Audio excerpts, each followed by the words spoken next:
I'm doing a great work and I cannot come down. Why should the work stop so I can come down to you? These are the words of Nehemiah as he built the walls fortifying Jerusalem over 2,000 years ago, as told in the book of Nehemiah in the Bible. Today we see, just as it was back then, that Jerusalem is the source of heavy conflict in the Middle East, with multiple groups of people vying for control over the ancient city, and global powers weighing in on the conflicts that have been brewing over centuries.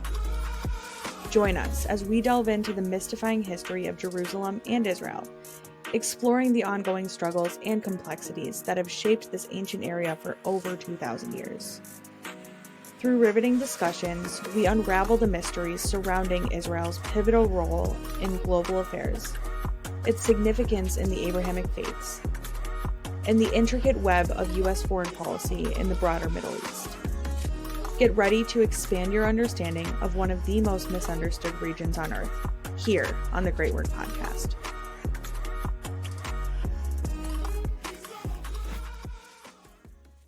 Welcome back. Today we have Havtam, and we met through TikTok, like a lot of people I have on here. She does some of the lives. I believe we're both banned right now, so we need a forum to talk out our thoughts, I guess. Havtam is Israeli, and she is also Ethiopian Jewish. I find what I see on TikTok of how the pro-Palestinians talk about Ethiopian Jews, I find it incredibly offensive.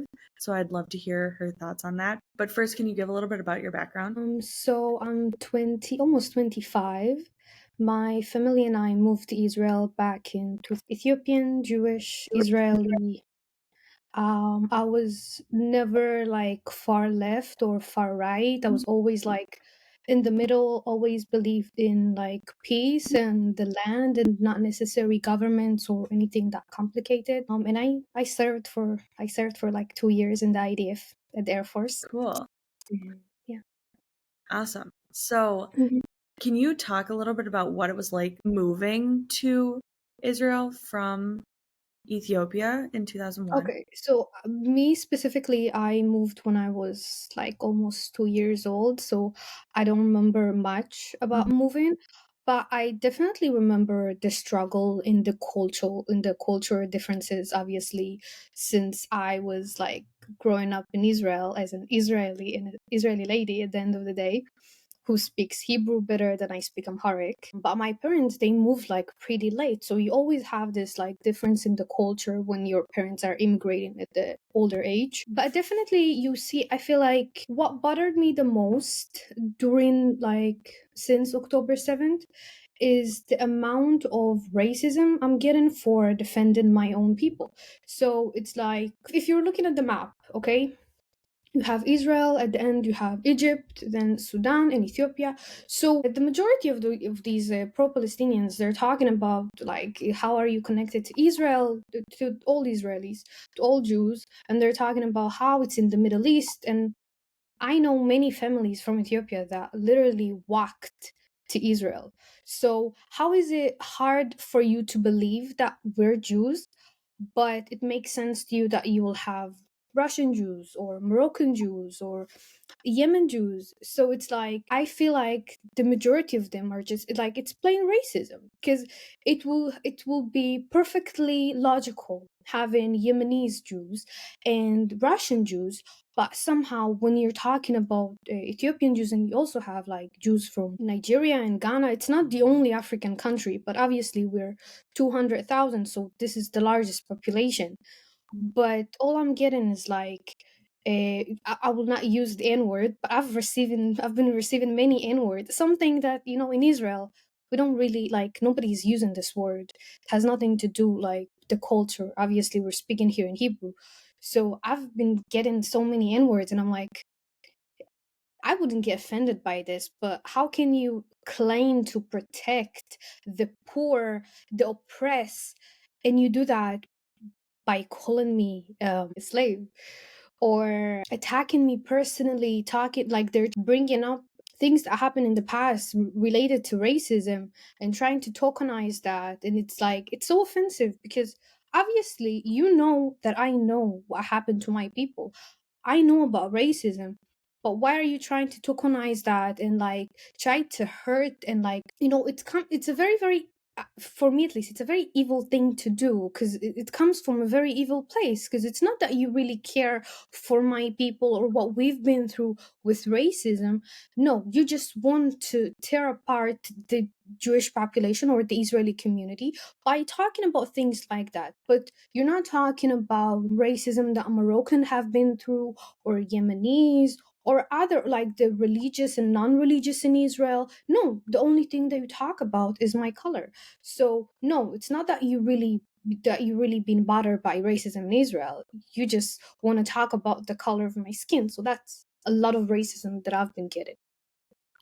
I'm sorry you're getting racism. I've noticed Yeah. that with especially Americans take the racism thing to just a whole other level that Mhm. I find other people in the world don't take it necessarily to that level, in Mhm. my Mhm. opinion.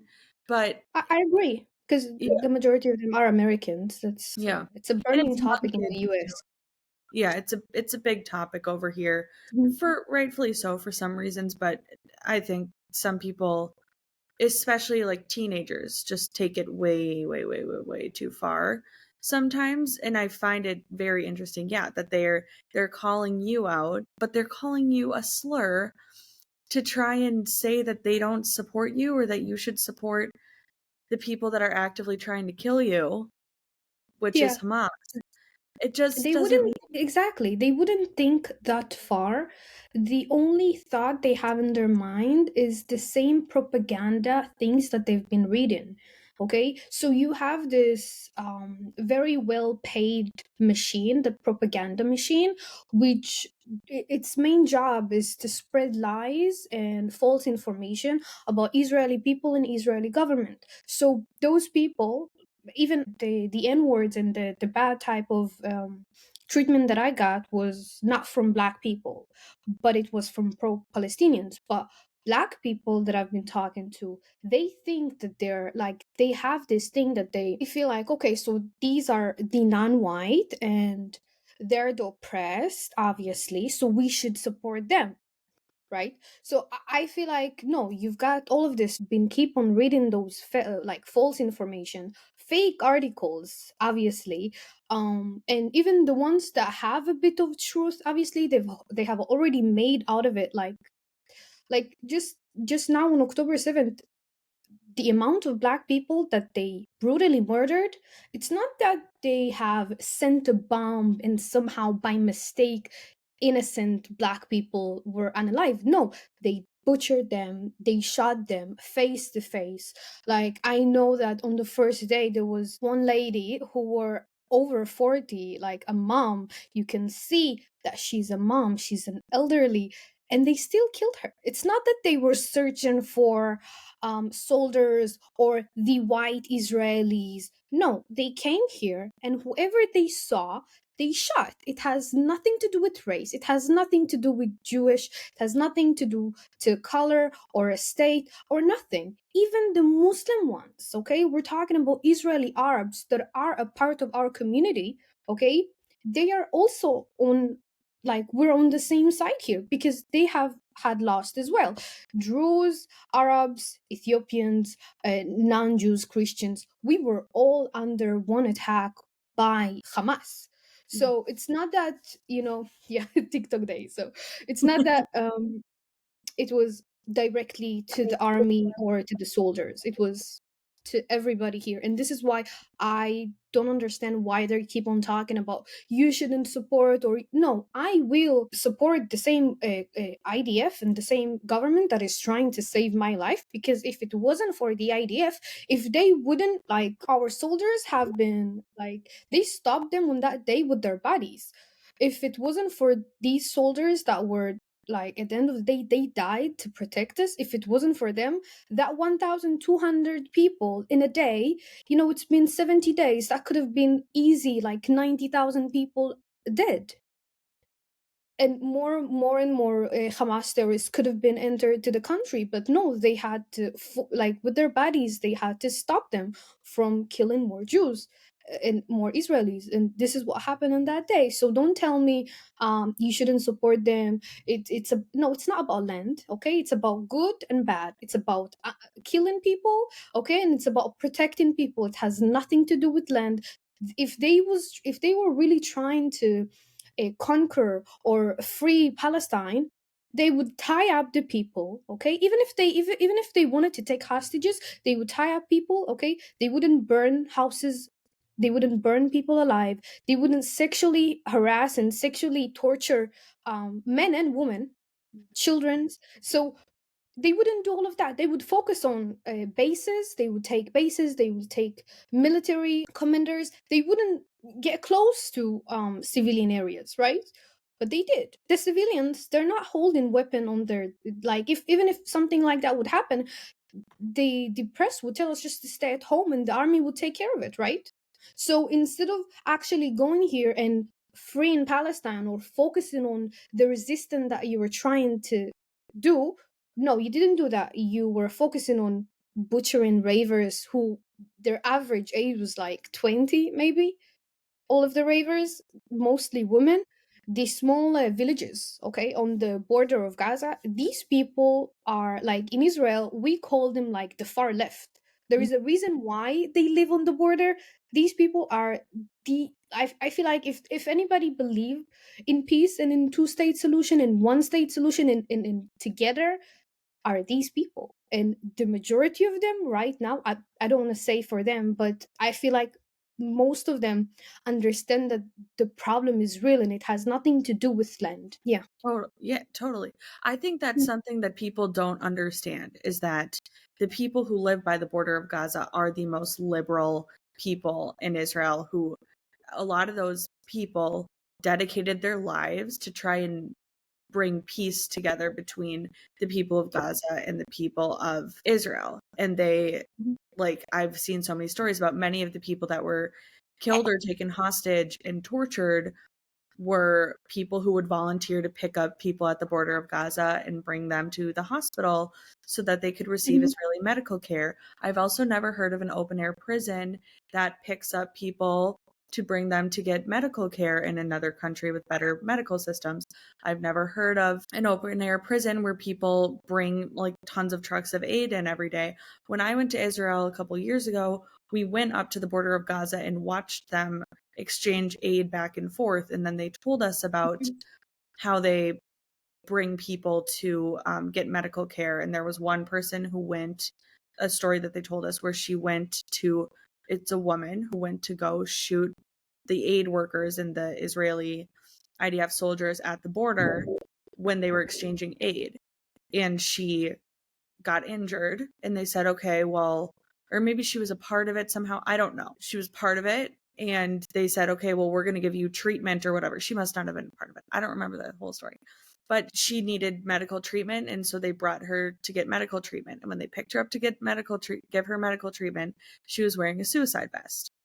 And she planned to blow herself up in either the hospital when she got there or in the car. And they checked her and they said, well, why would you want to kill people when they're helping you with your medical treatment? And she was like, well, this is what we do. It's like, well, you shouldn't do This is that. what we do. Yeah. And it's Mhm. sad. And the calls for a ceasefire, I just don't think people understand that ceasefire only goes one way, like they don't stop that. And every I'll add to the ceasefire part. Every ceasefire was always initiated by them. Why? Because every time, let's go back to the last, like, I would say, serious invasion that we had to Gaza, and that was 2014. They kidnapped three teenagers, three boys, and for, I think, for a few days they were looking for them.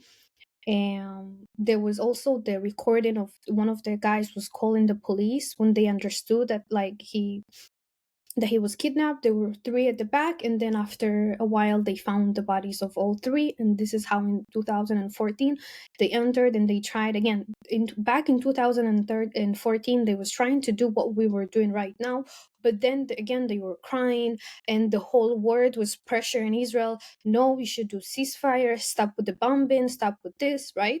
And then again, right? The government couldn't do nothing because of all of the international pressure. So they left Gaza again completely. A ceasefire was on, right? But then still, the people that live on the border, once in a while, they get some rockets. But Israel is being quiet about it because we have the Iron Dome. So they're not even aggressively reacting to those little rockets that are being sent. And obviously, you have the day to day tea attacks.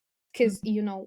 for me that lives in the center, okay, when I walk, I don't know how it is for other people, but when I walk at the same place that I know not long ago we had a terror attack, you sit at the place, you look around, and you're thinking about those moments before the terror attack, how people felt sitting where I'm sitting.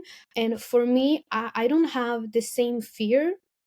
When I hear the siren, sometimes, you're getting stressed. Obviously, you're panicking a bit, but it's not as scary as a T attack. Because I know that the IDF is protecting us. I know that we have the Iron Dome. And if I'm going to the shelter, I'm going to be protected.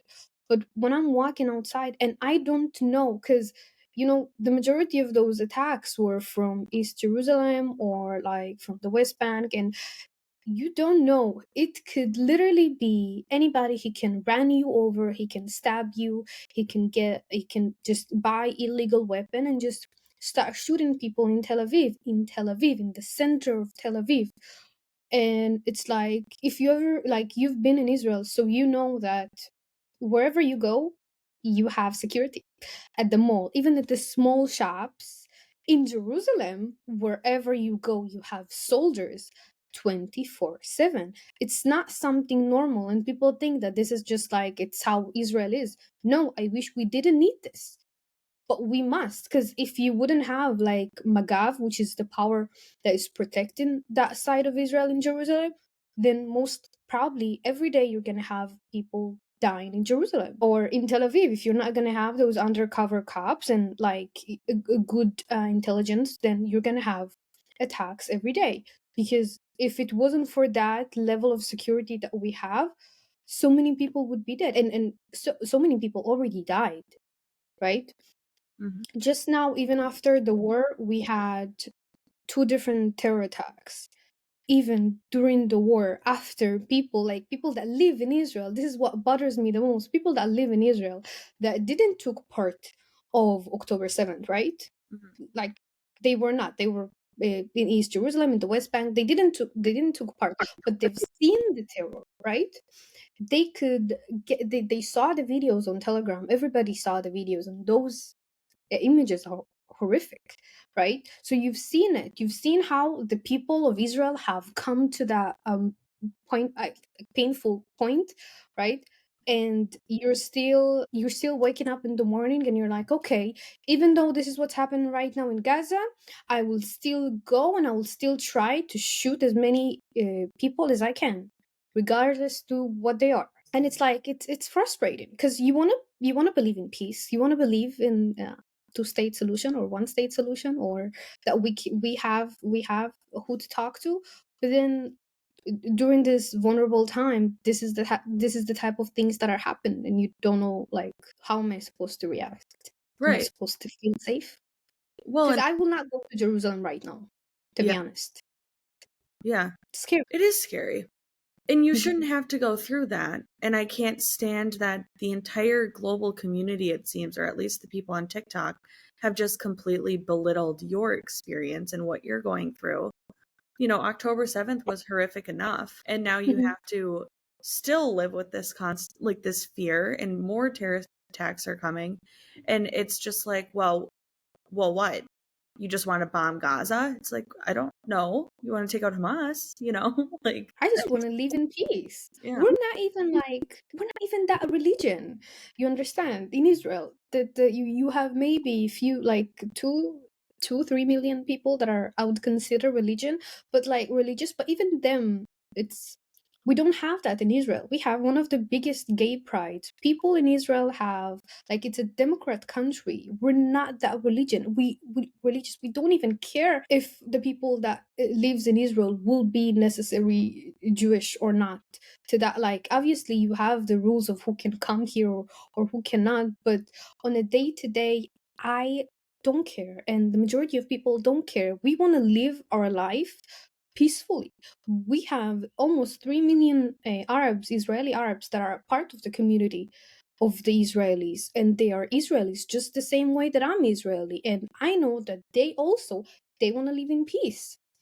They don't want to be. I'm sure that they don't want to feel like people are suspecting them all the time, or they're looking at them as if they committed a terror attack or thinking about it. But how can they have a normal life when on the right side, on the other side of the border, people who look just like them, right, who speak the same language, who act as if they're doing them a favor, are unaliving people and behaving in such a radical way? And it's like, I feel bad for children's. I feel bad for anybody inside of Gaza that is being hurt and have nowhere to go. And like, at the end of the day, I'm sure that people around the world that actually care for these people, they don't call for ceasefire. They call for Hamas to surrender. They call for Hamas to bring back the hostages, because those two actions can end the war in a day and stop all of the dying from both sides. Because if you really care for human rights, right, you really care for the lives of people from both sides, as you claim, right? Mhm. So that will be the only way to stop the killing, right? So if that is the only way to stop the killing, why don't I see all of these human rights activists, instead of chanting from the river to the sea, how about calling for Hamas to surrender and bring back the hostages? And we as a community, we want the hostages to be back. We don't want our brothers and our family and our friends to be in the army risking their lives, right? We want Hamas to surrender, we want Hamas to be gone, and we want peace, right? Totally. And if they were chanting the right words, maybe we actually had a chance to get the but instead of that, you're giving Hamas this, I don't know, international back that October 7th was justified, and it's okay to do this type of things in the name of the cause. Yeah. I don't. It's just It's crazy. frustrating. It's on another planet level Mhm. crazy. So I want to talk a little bit. We're getting into the IDF. And we, right before we started recording, I'm sad we didn't record it. We were talking about your time in the IDF. I just want to ask you a couple questions about it. I asked you about people being called up and how they knew they would be called up. And you said something really beautiful, that on October 7th, when people saw what was happening, a lot of the men just said they didn't wait to be called up. They just went to fight because they wanted to defend. They're like, we need to protect everyone here. And I think and then you said that you called to say, hey, can I come back? And they said, like, we have enough people, right? It's like, I remember on the first day already, like during the afternoon, on like live television, you could see, first thing, nobody was called. You can see a line of cars for like kilometers, okay, a line of cars of Israeli people that went to the army. And we're not talking about 18, 19, 20. We're talking about 23 to 60 and 60, 67 years old men and women. I feel like for us Israelis, we don't see the army, and obviously on a day to day, the army, it's just like, just like school. You want to finish with the army, you want to go, you want to travel. But when it comes to these type of times, we know that we're a small country. We know what happened in the Holocaust. We know that it's us, and if we're not going to protect ourselves, nobody's going to do it. And on that day, it's not that people were waiting to be called. Every person that was a fighter and could physically go, they all went. They all went, because it's like the feeling that we had on October 7th, and I'm sure that they had the same feeling. It was not about like fear of dying. It's just that they invaded our homes. It has not, like, even if it didn't happen in the center, but the thought that it happened to some people from my community, some Israeli people, it felt like it happened in my own house. That people were brutally murdered in their own in their own home, and it's like, obviously, for any fighter in the IDF or formal fighter, it was heartbreaking to see it and to know that they weren't there to protect us. So on that moment, I'm sure that the only thing that they had in through their mind is like, we're gonna go there and we're gonna show them that this is the last time that they will ever gonna be even close to make something like that, because it's gonna be the end of Hamas. And this is something that, even if were very surprised by October 7th and the size of the event, is just because we know that compared to the IDF, they're nothing. They're absolutely nothing. And for us, something like that to happen is like, we know that we're a democrat country and our army is human, and we're never going to do unnecessary killing. And when you're going to the army, the first thing that you learn is how to protect and how to save lives, and never how to kill. And it's always about protecting the people and protecting the land. And even if you're in a situation, the goal is not to analyze your enemy, is to take him and bring him to justice. We're no gods, we're not playing gods. We will never gonna decide who deserve to live and who deserve to die. And this is the big difference between us. And I feel like when we saw what happened, we were like, if it was the opposite, if they had the idea of power, we wouldn't even survive 48. We would be all gone by now, right? Mhm. So it's like they don't have the power, but they want to destroy us. This is what they say. They keep on repeating, we will commit another October 7th, or chanting intifada, intifada. Like, I know what is intifada. Intifada is when people are blowing themselves at the mall, at restaurants, at nightclubs, at buses.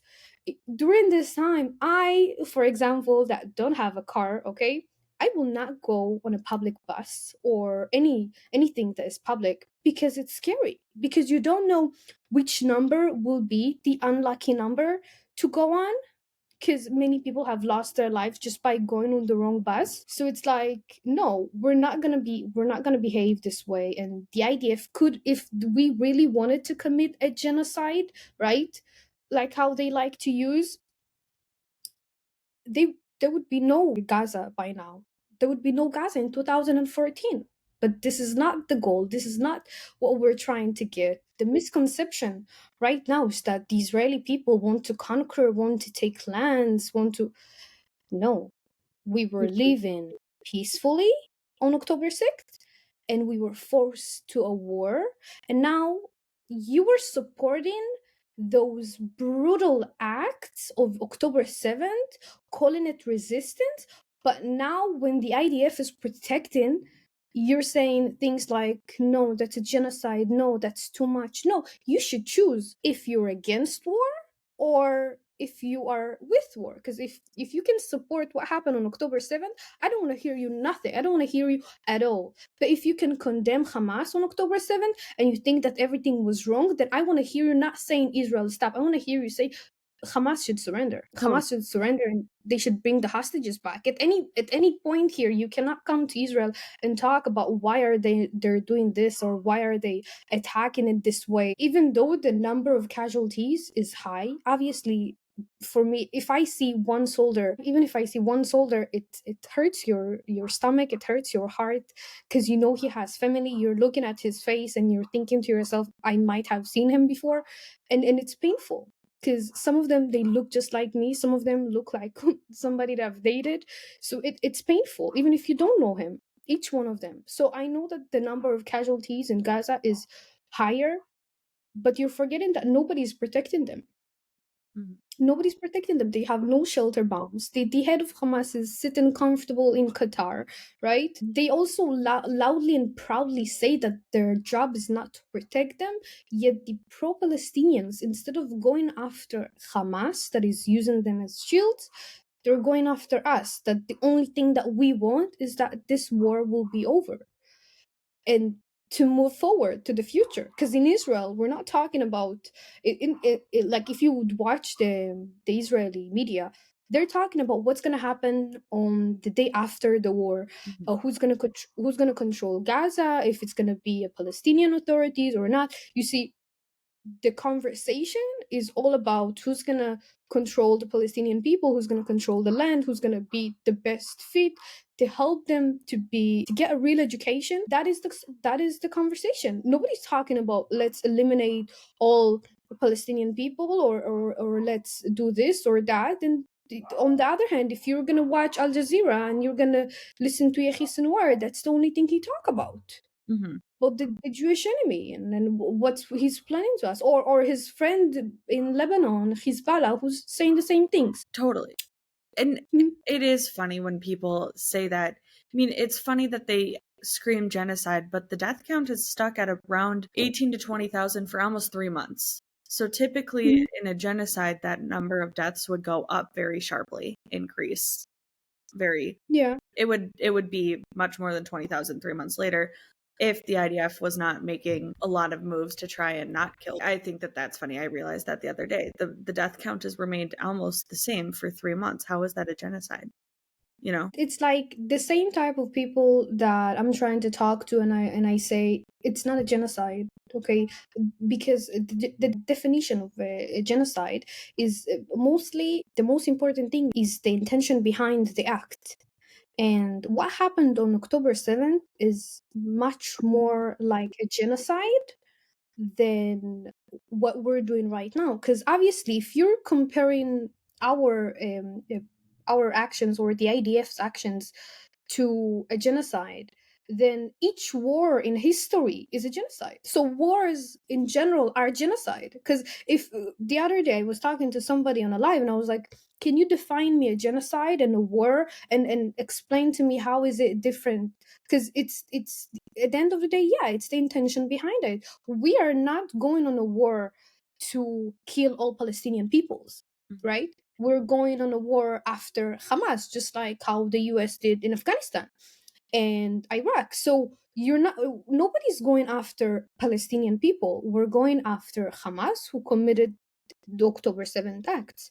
We're going after the same people who take all of the money that is being sent to Gaza, and then instead of stopping in Gaza, it's doing this turn and somehow get into Qatar, right? So this is I don't understand how is it possible, because all of these pro-Palestinians, the only thing you need to do is to open Google and check what is the net worth of Bibi Netanyahu. It's like what, $100 million. How come Yehi Sinwar, who sat in the Israeli prison not long ago, worth like $3 billion?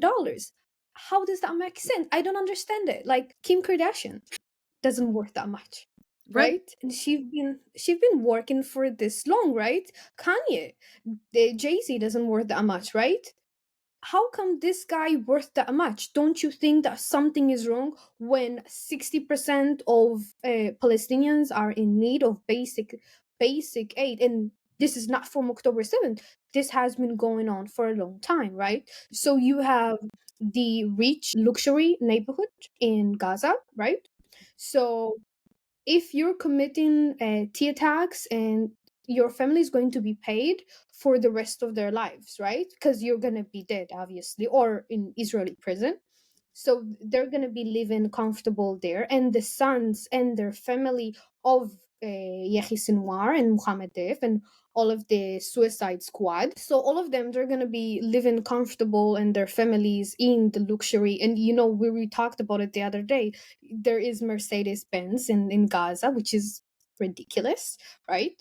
And 100,000 people need to go through the border every day to work in Israel, right? But somehow it's Israel's fault, right? $11 billion. You know how much you could have done? You know how much it cost them to build those tunnels? A Just million think. dollars a mile without electricity, not counting electricity. $1 million a mile. It's crazy. It's between 300 It's and crazy. 500 kilometers of miles. So that's between 300 and 500 million US dollars So I still don't Where does that money understand. come from? Yeah, where did that money? Where does that money come from? How come people in Gaza have been, you see, in the past, I think 5, 7 years, I've seen many videos before this war as well of people that are running away from Gaza by small boats, and then when they reach, they immigrate, right? And they talk about Hamas, and they talk about the situation there and how difficult it is to make a living, right? So I'm just asking myself, why don't you build economy? Why don't you, like, even the electricity, right? Even the phone lines, everything was done by Israel. The basis of that country was done by Israel. The only thing that they've done since 2000 is building a network of tunnels and building more T groups. Like, the only thing that it caused is more, I would say, the evil things in Gaza. Instead of focusing on making that small land Shanghai, right? Mhm, The only thing that they've done there is just making the people there suffer more, because the kids are not getting any type of education. They're fueling their hate. The only thing that they get is like, the Jews have done that, they're oppressors, they colonized the land, it's our land, we need to fight them, they killed your family. That's the only thing that they teach them. mhm, And obviously, if kids are going to be driven to this type of hate, they're going to grow up and at the age of 18, 19, 20, which is the age of the people that committed October 7th, right? mhm, 18, 19, 20, right? To brutally rape, to brutally murder, to tie up families. I don't want to repeat some of the things that I've said, that I've seen, but the actions were really horrific. And it's not that they were kicked out of Israel or that they remember 48 or that even their parents were a part of, I don't know, any type of war in Israel. It's like they're 18, they're 19, they're not remembering anything. The only thing that they know comes from that brainwashing mhm, that they've got. This is what have driven all of this hate, right? So it's like, and the rest of the world, they see this as it's normal that people at that age behave like that. No, it's not normal. And don't tell me why were they Israeli government had teens in prison, because if you're committing a crime, you're a criminal and you deserve to sit in juvie. That's how it works. If I will go at my older age, right? If I will go right now and I will do something in East Jerusalem, I will be arrested. It works both ways. You cannot say no, they shouldn't arrest the children. No, if they're committing, if the other day two children at the age of 13, 14, they had kitchen knives, okay, kitchen knives this large, okay, in their bags next to the rail station in Tel Aviv. And I've seen the videos, and it's like, for each one of these teenagers that were arrested, there is a video. Israel is full of cameras. So they were holding their bags with the knives, they went there, and then they came back to take the knives and go back to the rail station, and then they got arrested. But if it wasn't for that, those teens could have like killed somebody at that age, just like that. And it's normal, and their parents are sending them knowing what they're about to commit, knowing the type of life that they're expecting to have, and they're okay with it. They support it. They fully appreciate it, that their children will die as shades. It's And instead of them getting a normal education, this is what their parents educate them to. mhm, yeah. It's the craziest thing. I People over here can't understand it. When we talk about the IDF, can you just answer for me, like, so it's mandatory after pretty much you're done with high school when you turn 18, you have to go to the IDF, right? How do you choose, like, you grow up knowing you're going to go into the IDF. So did you always think like, oh, I'd like to do the Air Force, or were you thinking like, I'm just going to show up and Oh, they're going to assign me something, or so it's like, first thing, I feel like for the majority of Israelis, until we join the army, we're very excited to join the army. Like, the only type of like thoughts I had about the army was all positive, because for us, especially me back then, I was in Hebrew we say very yellow. Yellow is when you want to go to the army and you want to do stuff for your country and you want to be a commander and you have all these positive feelings about the army. So it's like, first thing for all of us, this is like, I feel like if you really want to feel Israeli and if you really want to know how it is to live in Israel, in the IDF, you have the whole country combined together in one place. So you will see all shades, all colors, all religion. You have Muslims, you have Jews, you have Christians, you have non-religion, you have atheists, you have everything there, right? So it's like this is the one place that you see how the Israeli community is actually like in harmony because we're all there for the higher cost. So I feel like we're all very excited to go there. I feel like for men that like sports and that are very like muscly, or they've always, or their parents or their brothers have been fighters, like combat fighters. So some of them, they know where they want to get to. And like obviously you have the test, you have physical tests, you have like computer tests. I didn't knew that I'm gonna be at the Air Force. I was like, here I am, whatever you think. I knew I'm not gonna be a combat fighter. My physical profile was too low, and obviously I also, it was just not for me. But whatever they wanted to, like whatever they wanted, I'll do it like gladly, because for me it was like an adventure. Not only that you're volunteering and you're helping your country, but you're gonna be a part of something big. And this is something that at the end of the day I feel like Israelis overall, it's not fun. Like sometimes it can be fun, but it's very difficult. And you're 18 and you're growing up pretty quickly, and you're learning how to be in a society where, at the end of the day, the army is no joke. You can't say whatever you want. You don't even own your body. You can't even wear the color of nails that you want, hair, everything. But I think that it had such a positive impact on my image. You grow up, you understand what's important and how each little part in the system, at the end of the day, it helps the soldier that is fighting and need, I don't know, he need that help with finance, or with housing or whatever. So it's like one big system, and I feel like everybody's just happy to be a part of it. And during war is much easier for us because you can see why it's so important what you're doing. And it's like some of the people that go to the army, they're like, okay, I want to be this and I'm going to work very hard and I'm going to get there. And some people are like me, we're like, we're going to join, and whatever they're going to give us, we're just going to do. Okay, that's a really good explainer. Thank you.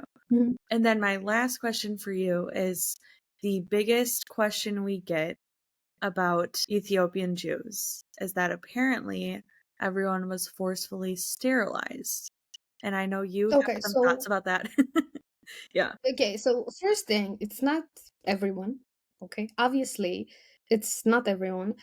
So there's two things that I want to break it down. First thing, there was back when they were bringing Jews through the retreat camp in Sudan, right? So back then they say that some of them got it, and because of the language barrier they couldn't translate it well, right? Mhm. And that was not to, like, these women can still have children's, right?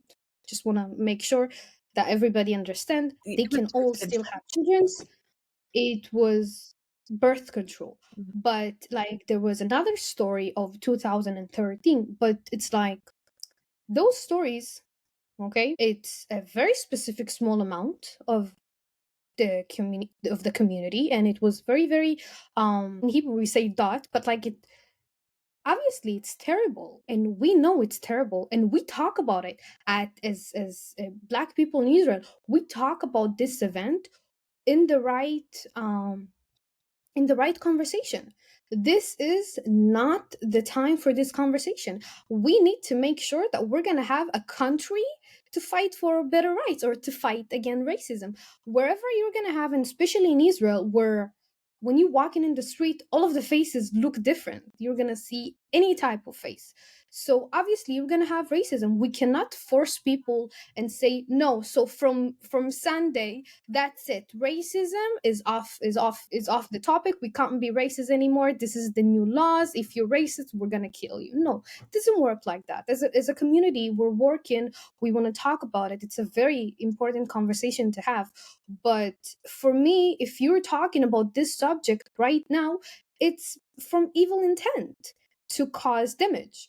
It has nothing to do with the current situation, and it has nothing to do with the Israeli government, because we're a part of Israel. And when somebody is talking about this subject, I get offended, not because you're talking about the subject, but because you're separating me from the Israeli community. No, I'm not doing anybody favor. No, I'm not helping the Israelis. No, I am an Israeli and I'm protecting my land. It has nothing to do with racism. They're like shocked by my answer.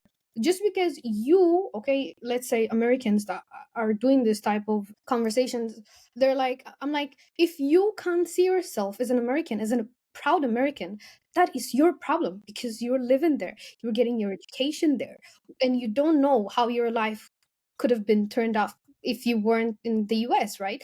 But I'm proud to be an Israeli. I love my country, I love my land, and I love the Israeli people, which are a part of me. So I'm not gonna act as if racism doesn't exist. We are working towards a change, and this is how you do it. But this claim of no, they don't care about you and you're protecting them. No, there are 200, almost 200,000 Ethiopian Jews in this land. And we're not just gonna sit down here and say, no, because racism exists and we shouldn't join the army. No, it doesn't work like that. And that victim mentality, for me, it's a victim mentality to think like that, to not be a part of the solution, but be a part of the problem.